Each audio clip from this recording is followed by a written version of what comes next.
আমি কি বলে দুবাই ফ্যাক্টরি থেকে দেখাই দিছিলাম সৌদি ডিজাইনের কাফতান। এই যে যারা সৌদি বোরখা পরে অভ্যস্ত, দেখেন তো এটা দেখে চিনেন কিনা, এইটা দেখে চিনেন কিনা দেখেন।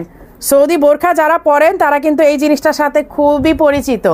এই যে দেখেন সৌদি স্টাইলের কাফতান, এটা আবার পরবো, এটা আরেকবার পরে দেখাই ইচ্ছা করে। আমি দুবাইতে থাকতে কি পরিমাণ যে পড়ছি, এটা মানে এত ঘুরছি এটা পরে কাশ্মীর তো, মানে আমি আবার যখন একটা পড়তে থাকি খুব পছন্দ হলে ওইটাই পড়তে থাকি, পরে কাশ্মীর খালি বলবে এই যে শুরু হয়েছে এইটা পড়া। হ্যাঁ